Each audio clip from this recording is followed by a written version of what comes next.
신자들이 놀라는 것은 심판이 아니라 그 기준입니다. 최후의 심판에서 이루어질 양과 염소로 분리되는 기준에 놀랍니다. 현재의 기준에서 보면 너무나 가혹한 판결입니다. 사실 가혹한 것이 아니라 의무를 소홀히 한 것인데요. 사랑이 가득한 하나님께서 그렇게 하실 리가 없다고 넘어갑니다. 그러나 성경은 분명히 양과 염소로 갈라지고 염소는 불못에 들어갈 것이라고 합니다. 염소가 불못의 판결을 받은 이유는 한마디로 선행을 하지 않은 죄입니다. 부자와 나사로 비유에서 부자가 지옥에 들어간 것과 같은 이유입니다. 믿음으로만 구원을 받을 것이라고 가르친 교사들은 이 비유들을 보면 상당히 당황합니다. 우리 또한 이런 결과를 보고 놀라지만 이 말씀은 천국과 지옥의 판결을 직접 담당하시는 주님께서 하셨으니 사실일 것입니다. 믿음은 구원을 주고 보혈로 죄를 씻어내는 은혜를 가져오지만 모든 선악의 행위는 심판의 대상입니다. 선행을 하지 않은 죄는 악행을 한 죄만큼이나 심각한 죄라는 사실을 알게 합니다. 우리는 얼마나 하나님의 말씀을 실제적으로 신뢰하고 있을까요? 말씀에 대한 신뢰의 척도가 바로 믿음입니다. 이 비유에서 상황을 파악하면 모든 민족을 모았으니 염소가 모두 신자들은 아닙니다. 그러나 신자들이 제외된 것도 아닙니다. 지옥에 가는 사람들의 유형은 이 밖에도 있습니다. 요한계시록에는 8종류의 죄가 불못에 들어가고 갈라디아서에는 15개의 목록이 있습니다. 이 긴 목록에 구제가 추가되었다고 해서 놀랄 일은 아닙니다.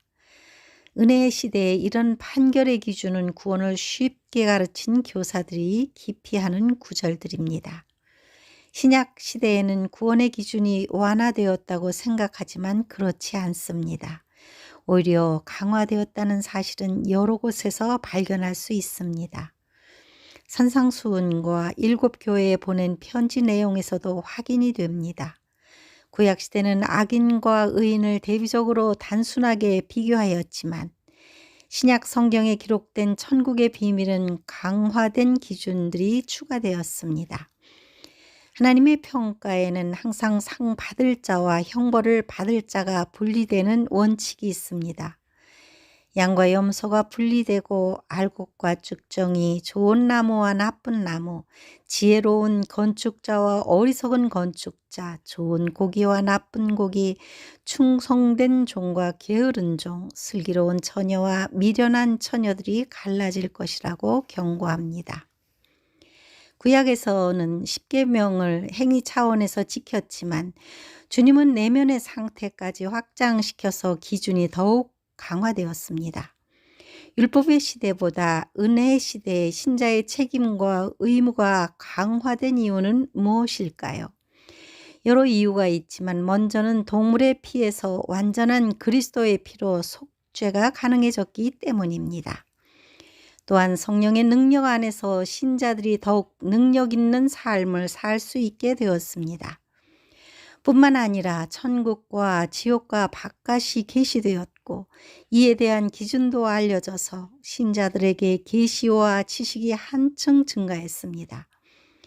은혜를 많이 받은 사람일수록 책임과 의무가 증가되는 것은 성경에서 발견되는 공통된 현상입니다.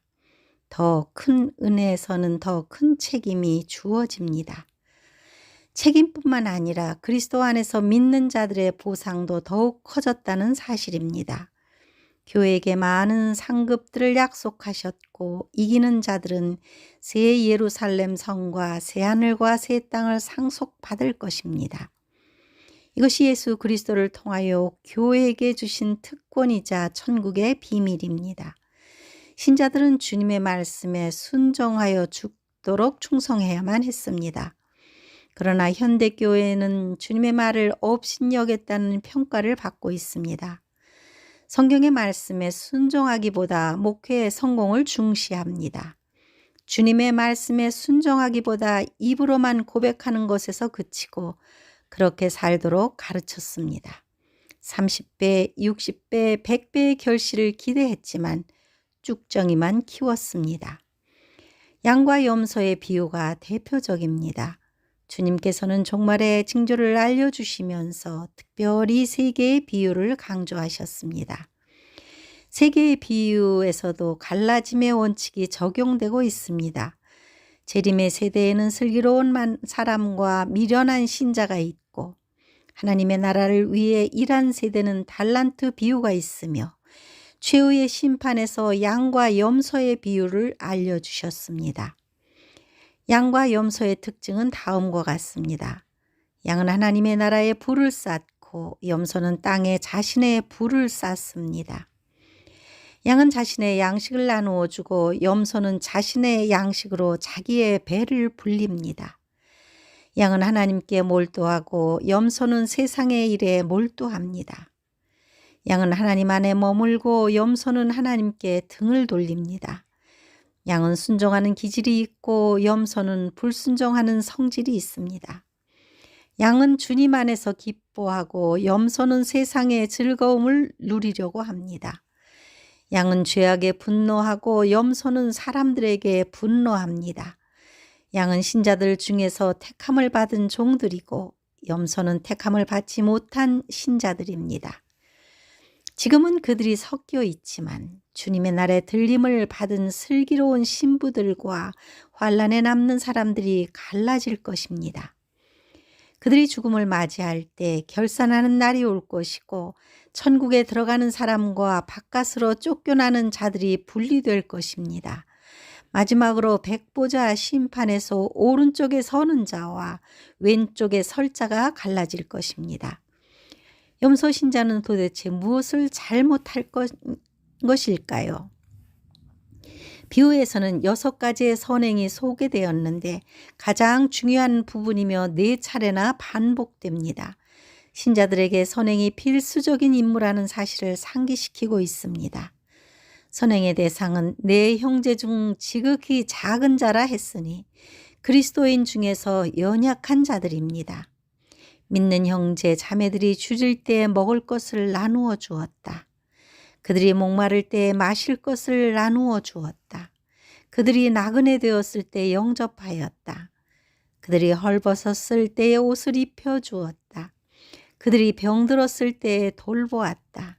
그들이 옥에 갇혔을 때에 와서 보았다.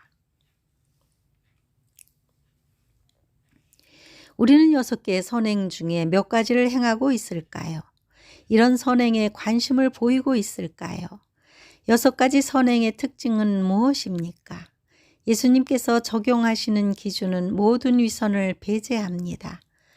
선행이란 단지 착한 일을 한다기보다 주님의 말씀을 행하는 것입니다. 공통적으로 사랑과 긍휼의 행위이며 이를 위해서는 돈을 사용해야 합니다. 이것이 왜 중요하냐 하면 사람이 생명처럼 가장 소중하게 여기는 것이 돈이기 때문입니다. 돈 때문에 살인하고 사기치고 각종 범죄의 온상이 되고 이혼하고 죽도록 그것을 사랑하고 우상이 되고 그것을 목적으로 살아가는 것이 현실입니다. 돈을 사랑하는 것이 1만 가지 악의 뿌리입니다. 만약 주님 때문에 돈을 포기할 수 있다면 그는 실제적으로 주님을 사랑한다는 증거입니다. 라오디게아 교회는 부자였기에 신앙은 형식적으로만 유지하는 것에 만족했습니다. 심판석에서 재판장이 선고하였습니다. 저주를 받은 자들아 나를 떠나 마귀와 그 사자들을 위하여 예비된 영원한 불에 들어가라. 얼마나 무섭고 떨리는 말입니까? 만약 심판석에서 이 판결을 듣는다면 너무 무서워 기절하고 말 것입니다. 지금 회개해야 합니다. 그러면 어떻게 해야 할까요? 돈이 남아서 남을 도울 여유는 많지 않습니다. 내가 누릴 라이프에서 일부를 포기하고 그 돈으로 후원을 해야 한다고 생각합니다. 여행 2번 갈 것 1번만 다니고 2번 외식할 것 1번만 가고 2번 옷을 살 것 안 사고 버텨서 아낀 돈을 저축하는 것이 아니라 후원해야 하는 거죠. 은퇴 후 30년 곱하기 월 필요 금액 이런 식으로 계산하면 도울 여력도 마음도 없어집니다. 말로만 사랑하거나 행함이 없는 믿음은 죽은 것이라 합니다. 이웃에게 선행하지 못하는 것은 돈을 사랑한다는 증거이고 그것은 우상 숭배에 처해질 것입니다. 이런 이유 때문에 우리는 성경을 세심하게 읽어야 하고 그렇지 못하기 때문에 나는 너를 전혀 알지 못한다라는 말을 듣는 것입니다. 말씀을 무시하는 것은 하나님께 불순종하고 반역하는 행위와 같습니다. 사람의 말을 따라가기보다 성경을 직접 읽고 주님의 뜻을 발견해야 하고 연약할 때는 성령의 도우심을 구해야 합니다. 아멘.